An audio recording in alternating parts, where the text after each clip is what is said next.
Good afternoon and welcome. It's so wonderful to see all of you here. Thank you so much for coming. My name is Cornelia Holstrunk, and I'm the Executive Director of the Keller Center. And we are really in for a treat today. I'm so delighted to introduce you to Chinedu Echeruo today, who will be giving a wonderful talk. But before I do that, I want to tell you just a little bit about the Keller Center. The Keller Center is housed within the School of Engineering and Applied Science, and it has the mission to educate leaders for a technology-driven world by innovating engineering education, fostering entrepreneurship, and fostering design thinking. And as I see primarily a student audience, I do hope that you have engaged or think about engaging with the Keller Center. We offer courses and co-curricular programs, and every semester we reach about 800 students. So that's a big group of students that are actively involved with us, so we really encourage you to do that. The center serves as a nexus between the engineering school and the activities across campus and well beyond that. I had the real joy, actually, to have lunch with Chinedu Echeruo and his partner, Pamela Abdullah. Hold on, Abalo. I've been trying to pronounce this correctly because they have beautiful, beautiful, beautiful names, and I don't want to butcher it too much. The lunch was just terrific, and to get even 5 minutes of their time to hear what they're thinking and doing is just tremendous. So I really am excited to have you engaged with them here during this talk. So let me tell you a little bit about Chinedu. He's got a long bio, and it starts on the second page. So he is a serial entrepreneur and a visionary across multiple industries. He has dared to invent the future. In 2005, he founded HopStop, which is the pioneering travel app that helped millions of users navigate public transportation in major metropolitan areas around the world. Actually, Apple acquired HopStop in 2013 and took much of that technology and incorporated it into Apple Maps. He has also founded Tripology, a lead generation and referral business for the travel industry. And that company was acquired by Rand McNally and later owned by USA Today. Chinedu believes that individuals empowered by imagination and information can solve virtually any problem. That sounds really good to me, so let's learn how to do that. He is now the co-founder of the Love and Magic company along with Pamela, which is a startup studio that co-builds companies with innovative organizations. Forbes has named Chinedu one of the 10 most powerful people in Africa. He was also named Black Enterprise Magazine's Small Business Innovator of the Year and listed in the magazine's top 40 under 40. Chinedu has been featured in media, including Bloomberg, Fortune, Wall Street Journal, New York Times, CNBC, and more. And very soon, a video interview with him will be featured on the Keller Center website as well. So, with that, I really would like to introduce to you Chinedu. Chinedu, thank you so much for coming here. We're really looking forward to your talk. Thank you. Okay. Thank you. Thank you. Thank you. Hello, everyone. Thank you, Cornelia. Thank you, JD, for arranging this wonderful event. Thank you for all. Thanks for coming. See my African people on that side. So I'm here to tell a story. The first story I want to tell is a story of how an African sees information. Then the second story I'd like to tell is why I'm so excited and what the practical benefits of information is. Then I'd like to close off with why we think love is the future of work. Okay. So around 100 years ago, in a village in eastern Nigeria, a European showed up, and his name was Dr. Becky. And the Igbo ethnic group, community that I'm part of had never seen a European. And from that day onwards, they called every other European Onyebeke means the man, someone who came from where Dr. Becky came from. So that's the context in which my grandfather, Michael Chukwudalu Echeruo, confronted with this new knowledge about English and math, where the villagers pooled capital. They got donations from each villager, and they pooled enough capital to send my grandfather to London.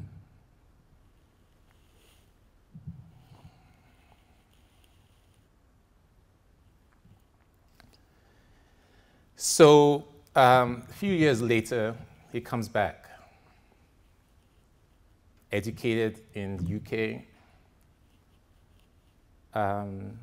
knows how to read and write English, knows how to add, subtract, divide, multiply, knows history. And he started the first primary school, the first elementary school in my village.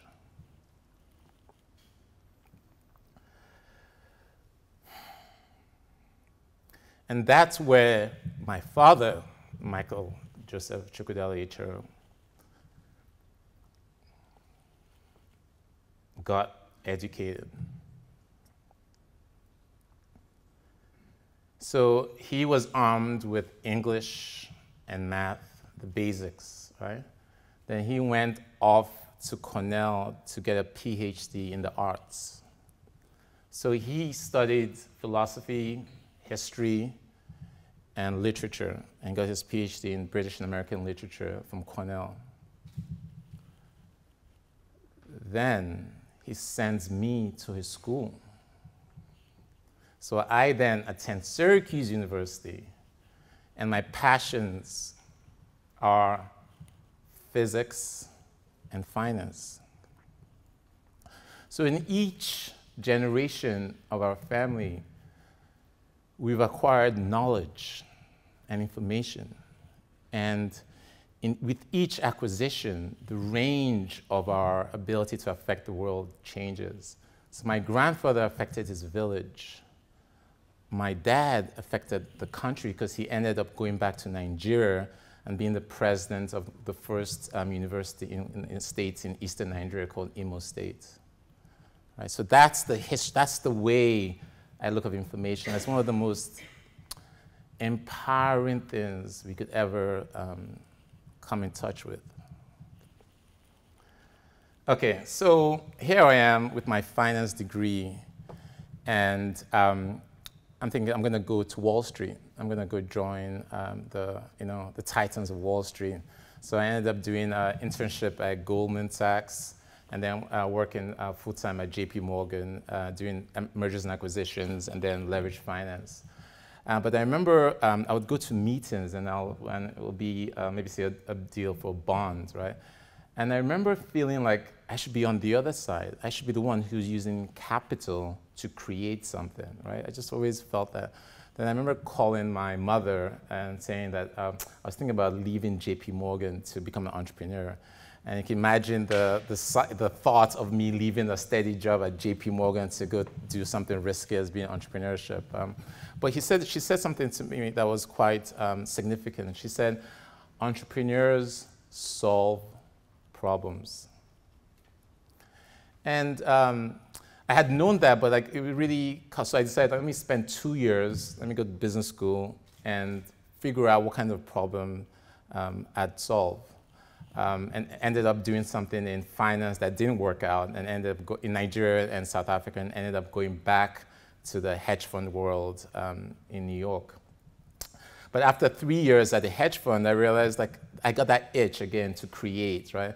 And I remember one problem I've always had was a problem of directions, always getting lost. Even as a kid, I was, for me, I was always spatially challenged. I was like, okay, that's a problem I can fix. And I remember getting lost on the date and saying, okay, that's it. I'm going to fix this problem of getting lost in New York City, which is where I lived.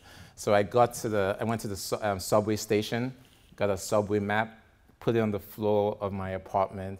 So, okay, I have to find a way to figure this out. So in that moment, something miraculous happened, right? I thought about the problem, right? How do you get point-to-point subway directions, right?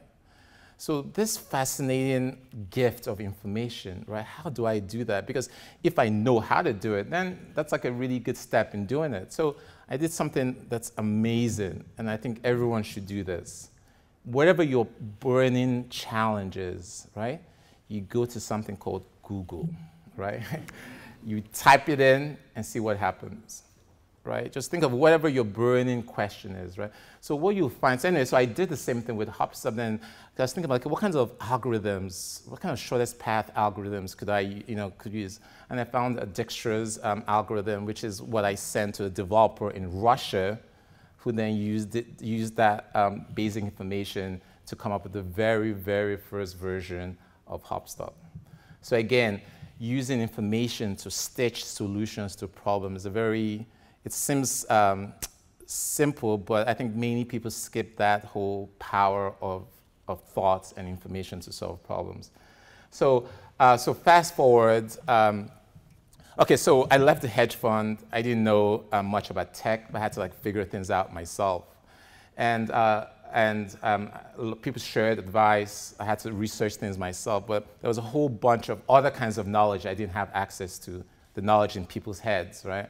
Which I just didn't have the social relationships, the business contacts to maybe talk to people in tech. So that was the first challenge. And when HopStop got bought by Apple in 2013, lots of people reached out to me and wanted to kind of discuss and share my experience with HopStop, right? And I felt the pain of access from the other side.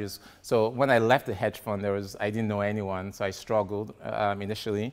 And then fast forward, when the company got bought, I was on the other side where I was privileged to have had the experience. Now I wanted to offer it to other people. So essentially what I decided to do after the HopStop purchase was to go back to the challenges of entrepreneurship, the challenges of creation, and see how we could fix it with this context of thinking of information as powerful, right? So any problem well understood could be broken down into processes, right? So the processes are what manifests the phenomena you want to fix. So if you can understand the nature of the processes that creates the problem, so to speak, you can dramatically affect it. So that statement is independent of scale, right? So that statement has, whether it's nuclear physics or how to get your mom to show up on time, right? It's still the same process, right? So if that's the case, why think small, right? Why think small?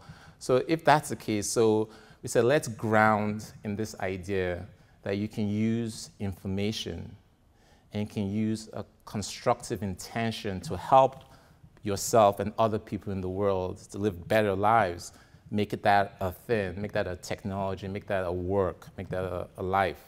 So that's what the Love and Magic company is about, a platform where we can create startups with other innovative, creative people and empowers creation globally. So the first company we launched was a company called MindMeet, and it's really a platform to solve the very first problem I had, which is that of information. So the way MindMeet works, you create a profile, you pick a charity, and anyone who wants 15 minutes, 30 minutes, or 1 hour of your time can actually request a meeting with you, but they then donate to your charity. So that essentially kind of tries to solve the problem of we all have valuable knowledge, but sometimes it's very hard to share that knowledge. And all of us could share from the experiences of other people who've traveled similar paths. So that's one attempt. So how do we re-engineer information to flow between people, right? So I'm from Nigeria, as I said, and if you think about the knowledge in Silicon Valley or even in Princeton in this area, it's immense. And lots of people don't have access to that easy coffee down the street that many people here in New Jersey have. So that's types of opportunity that we want to bring into this world that creates opportunity for people and empowers people to create. Oh.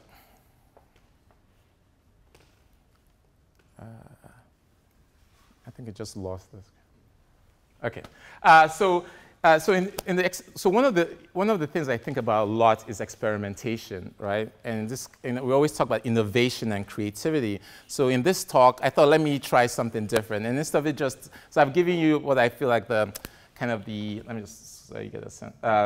The basics of our philosophy, and Pamela behind there is my co-founder as well in the Love and Magic company. So please say hello to her when after the talk.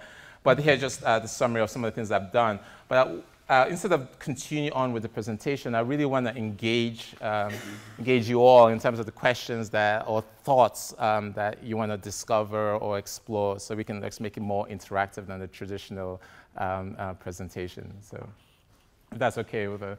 Absolutely. Okay, so questions, thoughts, ideas. Who thinks love is not the future of work? Yes. Yeah, I had a chance this morning to have a great class in terms of Tripology.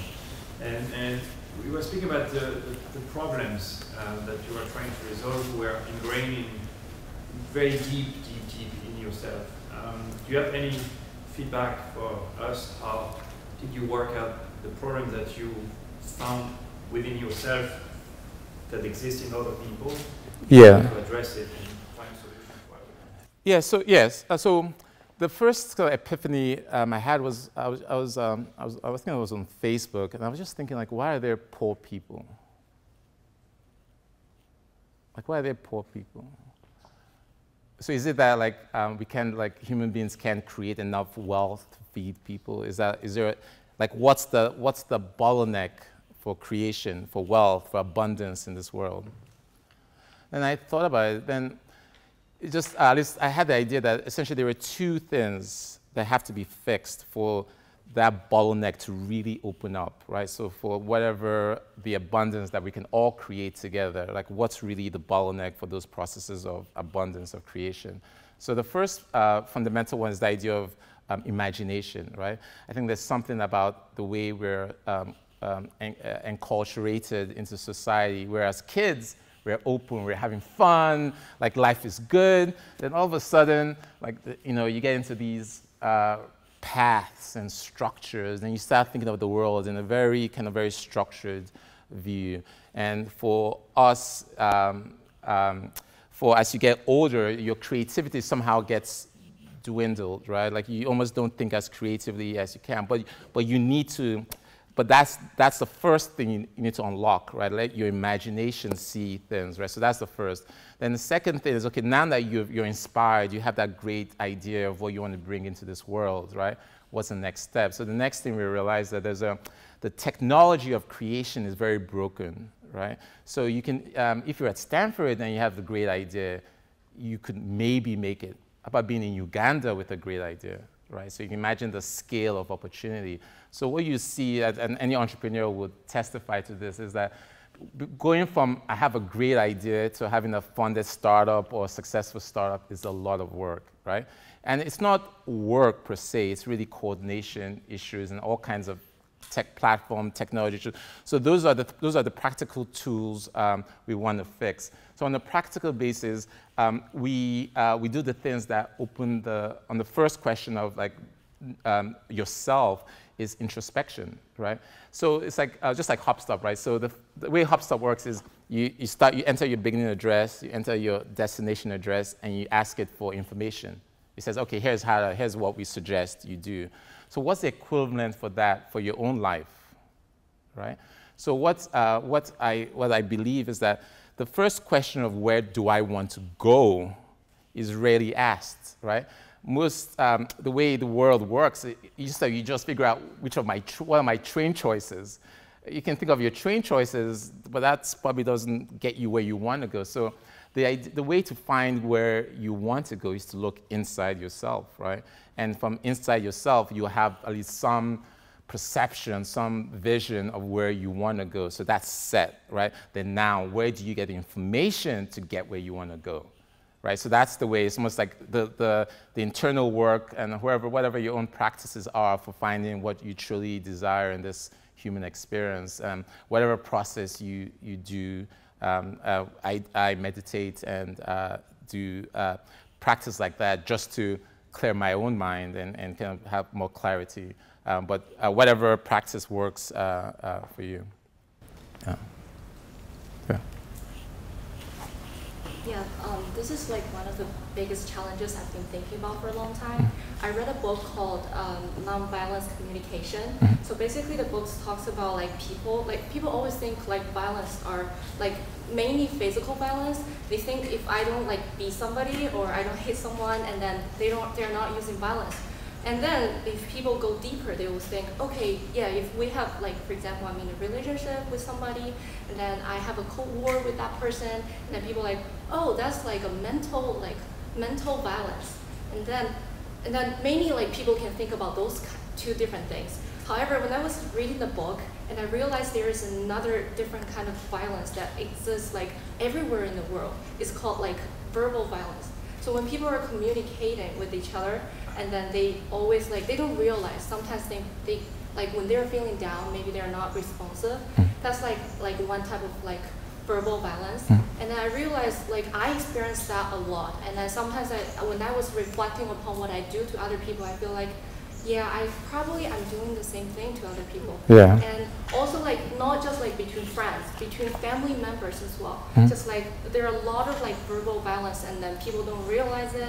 And then I was thinking, how can we just like bring the realization to like, you know, like people around me? Yeah. And that's like a really big challenge. Yeah, great question. Actually leads to the point, the third point that I want to make, so I'll answer that question. So why is love, you know, the future of work? So essentially, it's really the argument, not really an argument. The idea is really two. One is, so companies all the time want GDP, want growth, right? That we want 10% growth in sales, right? And countries want 5%, you know, growth-adjusted GDP, inflation-adjusted GDP growth, right? But how does that happen, though? Like how does growth, innovation, how does that actually happen, right? So the idea we have is that if you really think about the argument for economic growth, it really boils down to this whole idea of technology, right? So technology is the factor that scales the limited resources of human capital to get more output, right? So that's why it is. So technology is what's been the aggregate factor for GDP growth or economic growth, et cetera. But that's still on the surface level. What is technology, right? So another way of thinking of it is if you think of the Industrial Revolution and what the steam engine did in Europe, right? And we say the steam engine, but what was the Watt steam engine, right? So the Watt steam engine was a series of these human explorations of how to tinker with water and heat and transfer, right? That culminated in the steam train. So at the heart of technology innovation is this whole wonderful space of curiosity, of tinkering, of new ideas floating in your head, right? So when you go straight to technology, you lose that human magic that happens when human beings face problems, right? And much of technology or successful companies or successful countries is the application of imagination to problems on a regular basis, right? So if you want GDP growth in your country, right? Or if you want your sales to go up by 20%, invest in creativity. Get your employees to think creatively, right? It's a linear, like think big, you create big. You think small, you create small. So imagination, in my view, is the most, in terms of the multiplier for GDP or whatever prosperity we have in the world, is the highest lever we could ever pull, right? So this idea of love as where does the passion to solve problems come from, right? So 5 people can do things 1,000 people can't. But where is the energy, right? So there's something about passion, about interest, about desire that's practical. And all of us have access to that same thing. So I think we should use more of it. Then the second aspect is of why I think love is the future of work is this whole idea of coordination, right? So if you think of love, right? Love, in my mind, again, I don't put love in the most people how you would think of love. So I think of love more as unity, like oneness, right? So if you think about oneness, right, just think about a team that practices, right? They know how to work well with each other, right? They can coordinate well with each other. And if you think about it, like a large company that has one department doing one thing, another department, it's just crazy, right? So embedded in our collective progress, right, is the idea of us moving together for our greater good, oneness. How do we as human beings create in a way that furthers our collective goal, right? So going back to your question is, what you find is that how we work together or how we play together has serious ramifications of what we can create together. So, the future of love, the future we envision for work is one where it's playful, right? It's playful. You're like, yeah, Joni, an accountant, she sent me this report and it was just perfect. She gave me all the information I need. I'm done. I'm going to go home early, right? So what we've done is like, as we've socialized ourselves to not be clear in communications, not know what our own blind spots are when our ego kicks in, and all these things feeds into work, right? And creating all kinds of dysfunction in workplaces, especially if you consider the nature of the pyramid structure of most corporations. So when we say love is the future of work, love as the future of work, the idea is how can we design systems, right, that can allow all of us to express our superpowers in a way that gives us delight, in a way that's constructive to the world, and while working with other people, right? That just seems like a very fundamental human problem, right? And so that's kind of, we see it. So love as passion, new ideas, but love also as coordination. And so we think of technology as the coordinating aspects of that love, right? So with technology, you can do things, like you can arrange, and I think we're seeing that with social media, you can arrange, you can coordinate people, right? So what else could we coordinate? Could we coordinate out scarcity in this world, right? So I had this idea, what if we all blinked? We just said, okay, on Sunday at 5 p.m., the whole world would blink. What would happen, right?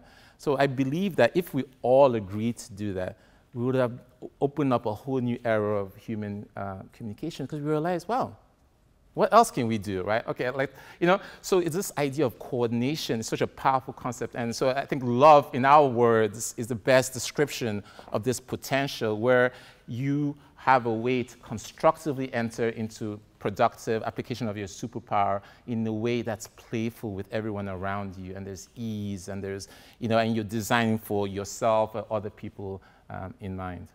So, but that fundamental question of how do we play well together on a practical basis, right, is a problem that I think that we're very focused on designing solutions around.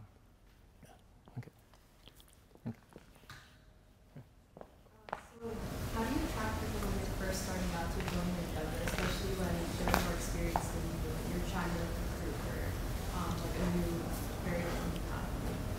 Okay, so that's great, and that's great questions. What I'll share now is kind of what our playbook, right? So again, trying to think about like deconstructing this whole complexity of how do you get things done. So our approach is, again, information-led, right? So the first thing is first to be clear on what your vision is. So as you think about your startups, the concepts you want to build, to have as much clarity as possible, specifically write it down, right? So that's one. Then the second step is information, going back to information. What information do I need, right, to be able to attack or solve this problem? And it could be something you can research on the internet, or it could be a 15-minute coffee you could have with a faculty member, or an email with one simple question you'd ask a professional, for example. So the idea of designing first before acting, right? So design first, right? But even designing requires you make sure you use the best information possible.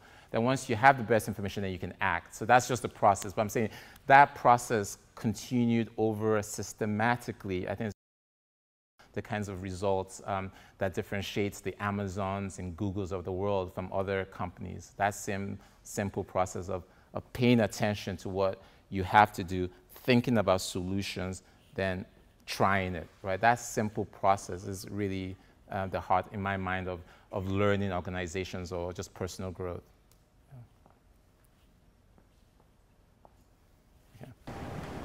So I've heard arguments that technology can be used to, in some ways, isolate people.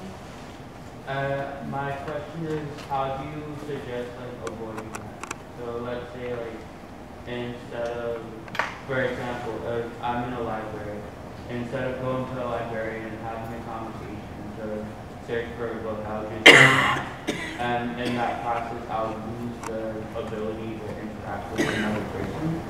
So in cases like that, where technology can be used to isolate oneself, how do you suggest avoiding that?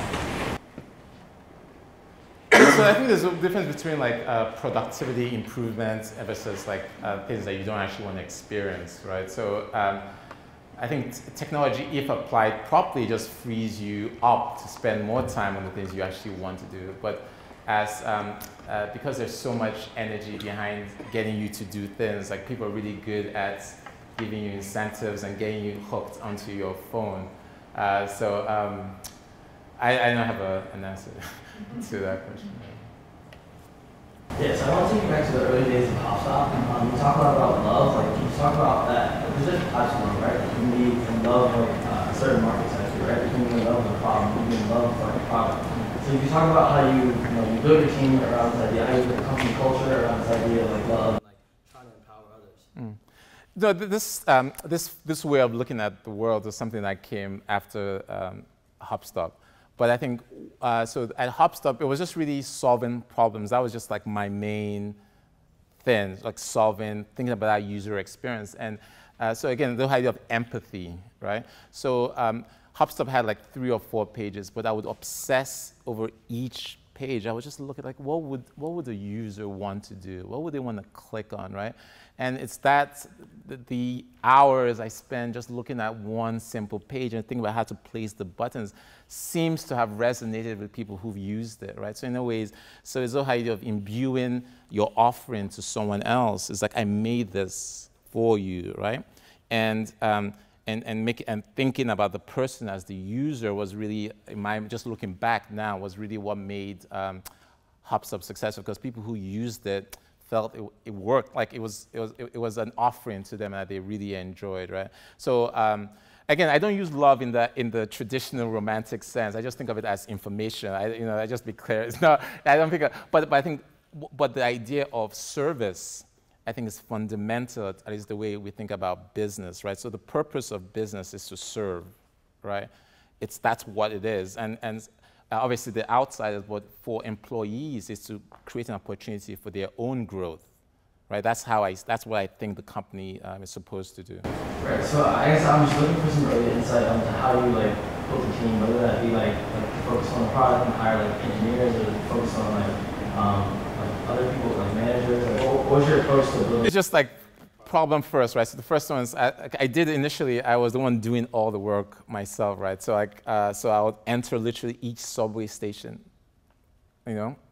try. But one of the advantages of doing that is that you actually get to know the process and you can improve it. So the first thing I did was once that got too complex, or not too much, just too time demanding, I found someone who could focus on operations first.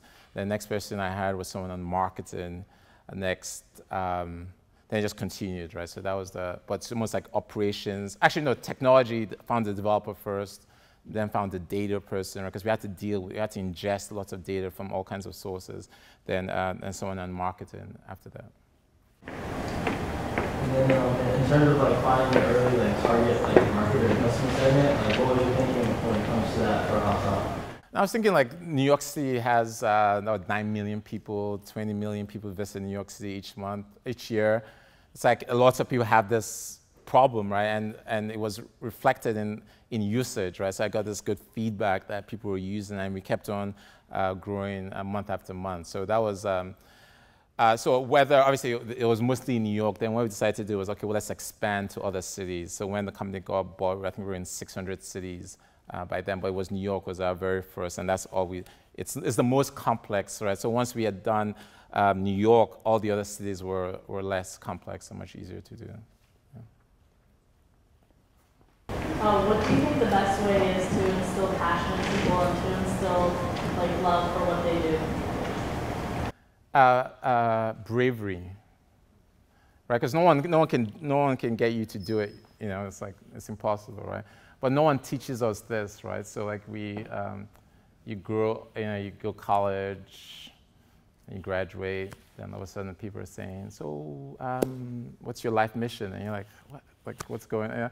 So I think that idea of just discovering each person going into themselves and finding whatever the thing that ignites passion in them is hard work. Not hard work, but it's necessary work so that you can actually take the energy, right? You can use the energy to create, because otherwise, what the world needs less of, there's enough structure in the world, even though people think the world is crazy. We need more crazy people, right? Because there are problems in this world, and who's going to fix them, right? So we need people to think differently, and for you to act on it, you have to have passion, but you have to discover it for yourself, I think. I'm interested in how you built a team with HopStop, because you were one person and you built it with technology and marketing. I know you said you went to Google and found someone in Germany. No, so I found a developer in Russia. Oh. Yes. But how did you go about to find those people? It wasn't obviously in your circle. Yeah. So there are a few things where I've been like, oh my God, this is a great product. The first one was Elance. I'm not sure you remember Elance. Elance used to be Upwork, I guess. Anyway, Elance, before Upwork, there was Elance. Again, talk about empowering creators, right? I had all these ideas, but I was always struggled, like, how would I, because I'm a finance guy, I can't code, right? Then when I discovered Elance, my whole world changed. Like, finally, like, there's a place where I can just tell the idea, and then someone who has the skills can actually do it. So that's how HopStop started. I posted, and the very first person to respond to the ad ended up being the HopStop engineer. That got, so then he moved from Russia to New York, and then when Apple bought the company, he moved to California. So he's in Siberia, Russia, and working with a Nigerian in New York, and then it's like And your marketing person, you did the same way? No, marketing was local. Yeah. But I think this new era of co-creation is that possibility. That's almost the default, right? Like we're living in a very global workplace, right? So everything is distributed, everything is accessible from anywhere in the world, right? So I think, but if you look at the forms of our organization, they're old, right? They have a very, there aren't circles, they're triangles, yeah. So I have a question about motivation and how that plays into success. Something that America. So I dabbled a little bit in American space. And what I found is that there's a whole gamut of people. A lot of those people I admit for the motivation, nothing wrong with it, is really wealth creation, right? So they're trying to take a chance on something that might become bigger. And I think that's distinct from people who have an idea and who want to solve problems, right? So I guess my question is this. Is there almost a formula for how much of which kind of people you need in something like this? Or does it work really driven by the creative stuff? Yeah. So I don't have an answer myself, but I remember watching a YouTube video on John Doe, and he basically says that there's the mercenaries, and I think we call them missionaries, and there's a fifth, and they're both successful models. So the way I think of it is more of how do you align yourself for the greater good, right? And it was like, so instead of like, how can you create more, right? And by creating more, you also benefit, right? So by helping other people, if you can help 100 people, maybe you make $1. But maybe if you helped 1,000 people, you make $10, right? So that's kind of how you see them. So how do you constructively help other people while helping yourself, right? So as a way of creating alignment, right? Because it's almost like the stock market, right? So if you were short the market, for example, everyone's against you, right? The company wants the stock to go up. The customers want to buy the products, right? So you don't want to be short the world, right? You want to flow with where the world is going. You want to be constructive. You want to be in the direction of helping people live good lives, right? Right? You want it's almost like why swim upstream, right? So where do people want to go?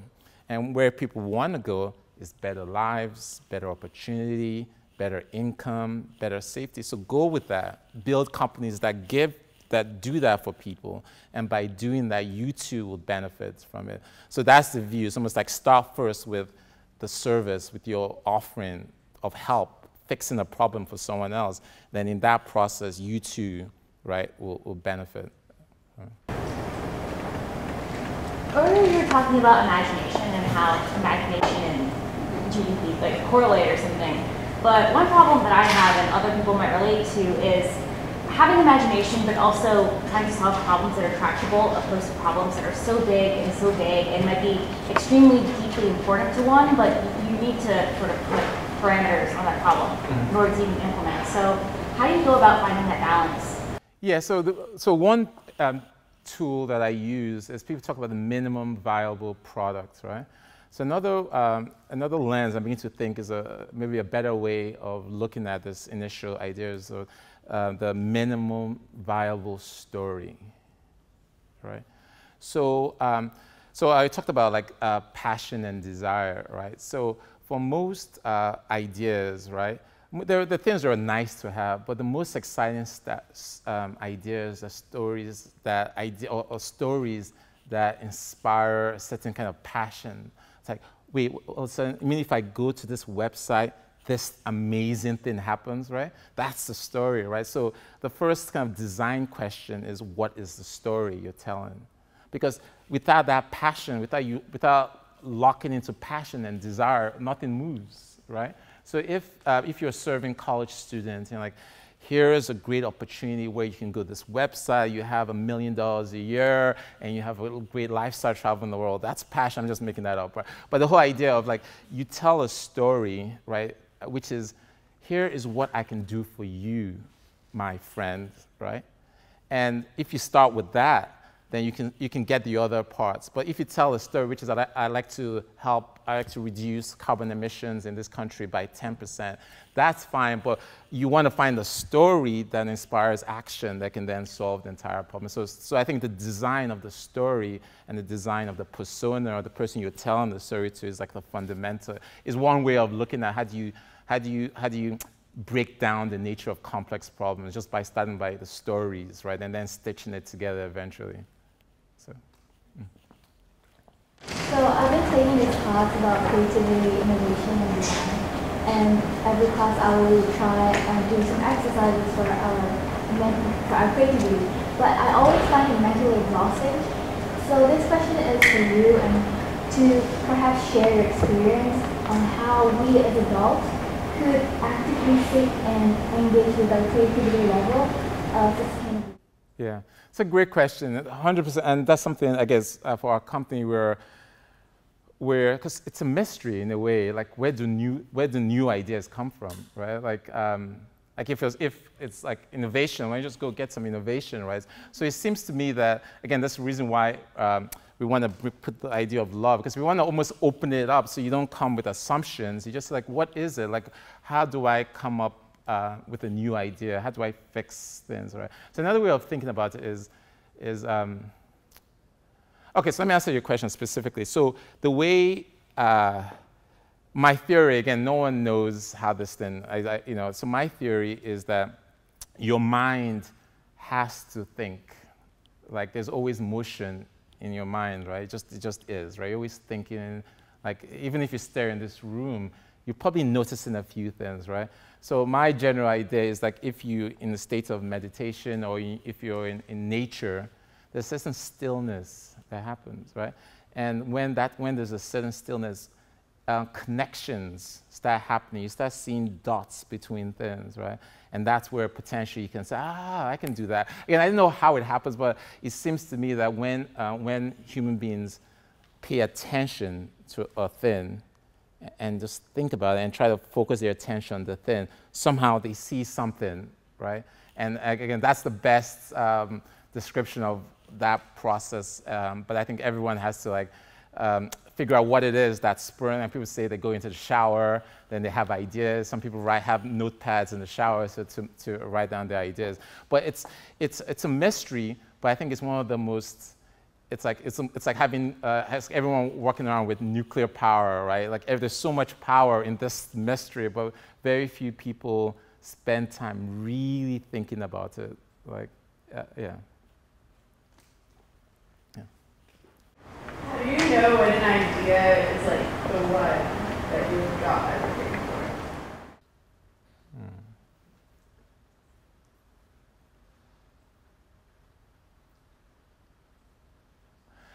I guess if it excites you enough, right, to drop everything, right? It's almost like if you have, because some things could be profitable but not excite you, right? Some things could be really risky and be the best, and even though, like, you have no reason to think that you'll be successful, right? And there is no, I mean, there are projects I've dropped, then I think back, oh, maybe I shouldn't have dropped it. Then there are companies things I tried and I had some friction around it. So I don't think there's an answer, but I think the goal is wherever you are, always try to figure out where you want to go. As a first question, then the hows are different, right? So if you do want to have you want to have a venture-funded company, or you want to have a company that has a certain, or you want to have a social enterprise, whatever the thing is, let that be the first goal. Then the hows, whether you drop or not drop, is secondary. There's a way that there are multiple paths to get to where you want to go. But what I found is that question, the strength of mind people need to decide, is what's usually the challenge. It's like you have two things you want to do. Then of course you'll be half energy on one, right? So is that, where do you want to go and make that decision? Then the how is another, and whether, I'll have, it's something that's very specific, and there's no answer because you'll never know, right? It's not so you can go back and check what would have happened if you had done the other decision, so. Okay, so I'm not sure how closely you've worked with African markets throughout your career, but I was just hoping you could give your take on how venture capital and pacific entrepreneurship is playing out just right now. Yeah, I think Nigeria especially, I think Africa is huge. Nigeria especially, just because of the number of people in the country. I feel like in the next couple of years, there will be the first African unicorn company. I'm an investor in a company called Mandala, for example, and what they do is they look for Africans with aptitude, and they train them and then connect them with global workforces looking for engineering talent. So they've done, so they're now, I think, 4 countries already. So those are the ideas. Again, there's a problem of the lack of training and education of the millions of Nigerian graduates, right? That's a problem. So in the frame of, if the design space you had was that of public policy and stuff, you would have a certain level of options. But Jeremy Johnson conceptualized a different design to that problem and said, well, why don't we just make it market-driven? Let's go find the talents, right, and then connect them and have a business model that connects African talent with development opportunity. So many times the options in front of us aren't really the options, right? We think they're the options, but there's so many more things you could do than the ones you have in front of you. Just a quick question. Would you be willing to walk us through, because one of the biggest issues with entrepreneurs is funding and the funding rounds. Would you be willing to walk us through your journey, particularly with HopStops, in just like the big or small moments of creativity around funding and those funding cycles? Sure. Okay, so I'll answer from my own experience, but I like to offer another approach, how I think people should do it now. So what I did with HopStop, I funded it initially myself. Then I got to the point where I couldn't fund it anymore, so I need to get external financing. And we were nearly run out of cash. Our servers were on rack space, literally like 1 or 2 more months, and they would have cut us off. And I went to speak to a company called IDT Ventures, right? They're based in Newark. And I wasn't going to go, but for some reason I decided to go, and I ended up going to New Jersey, and I told them, look, they wanted to invest. I'm like, look, I don't think I'll be around enough time for you to invest. So they wrote me a $50,000 check, cashed it. That bought us more time. And then we actually then raised our first round of financing of just, I think it was like 1.5 million. Then that was the thing that allowed us to continue growing. Where were you mentally? Where was I mentally? Oh, I was running. I was at the gym. I was like, this stress is ridiculous. Yeah. So, so that's, but why was I in that situation in the first place, right? So again, so think of problems. So like, you don't have a financing problem until you have a startup that needs financing, right? So maybe as you design for a startup, you should bake in financing. Right? Just like, almost like thinking about how to rethink it. So what if before you created a startup, you met with 10 investors? You just met with 10 of them. You told them an idea, you pitched, and you finally said 2, says, I think you're onto something. Here's a, I'll be willing to write you a check for $250,000, right? And then before they write you the check, right? You're like, okay, listen, before you write me the check, I'm going to present a plan to you, right? So all of a sudden, something that was a problem now becomes co-creation, right? Because now you've changed the nature of what you're trying to do. So again, these are just ways of reframing things that people just do because that's how people have done it, right? So what the philosophy we have with Love and Magic Companies is a co-creation model, right? Where if we want to build a house or startup or anything, the people who have a role to play in that thing come together as a group. We decide who's going to do what everyone's going to get, and we do it in a very playful, coordinated, easy, clear way that makes everyone happy, right? Because that's what we want to do, right? And I think you can design your startup, right, to have a similar experience, right? So why build a company, why build a startup with an offering without the client in the room, right? So what if the client, if the person you wanted to serve was giving you feedback in that process? What if the investors were also debating with you the appropriate business model to sustain it, right? What if marketing experts were giving you thoughts around acquisition channels? So all of a sudden, the 6 months you spent building tech, and then 3 months to know that it wasn't the right product, another 3 months, like you can shorten all that, right? If you design the process differently. You see what I mean? It's almost like, how do you design processes that solve the information challenge earlier, right? That having to wait 6 months when you have a burn rate. Now you have to think, okay, how do I bridge the financing?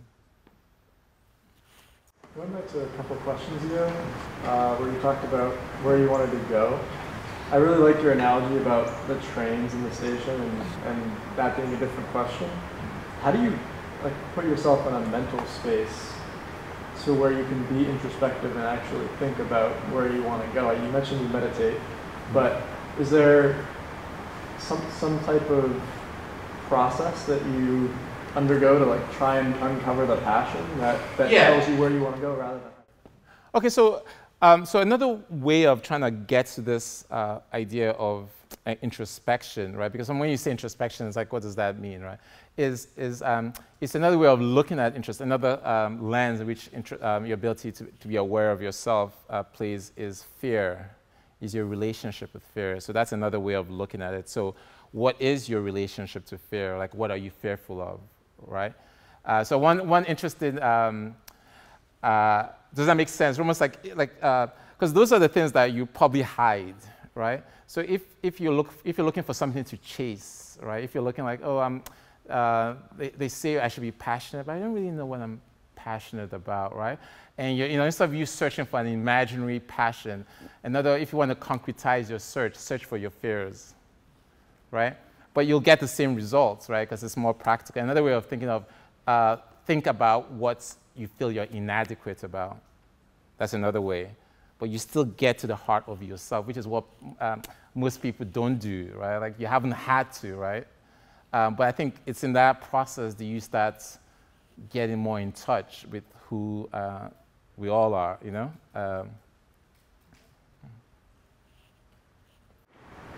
You talked very early on a little bit about organizational structure, and I was hoping maybe you could expand a little bit on ways you've seen successfully organized companies that allow for and foster that collaborative approach.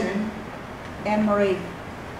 Anne-Marie, thank you so much for such a wonderful question, because it's something that we've been thinking a lot about and actually have started implementing. And it's something we call the Mandala Organization, right? So if you think about like the traditional corporation, it's like a pyramid, right? You have top strategy cascading down to actions in a very kind of command and control style. But what that does is, for most employees in such structures, it alienates them from work, right? Well, it's not alienates them, it alienates them from the other capacity, which is their creative capacities, right? No one wants to be a robot, right? So you have this tension in the traditional hierarchy models. So the new organizational model we have is one based on kind of maximum of 5-person teams, right? But are all fit together in this harmonious, what we call the Mandala, right, model, where for each company, there's a true north. And each true north have co-creators they want to create with, right? And those creators then work with masterminds who can help have the information about what needs to be done. And then you have co-builders around it. So it's a circle. It's basically a series of concentric circles that maximizes the use of information, exogenous information entering into the organization, but also lets information about strategy cascade out from the center out into action.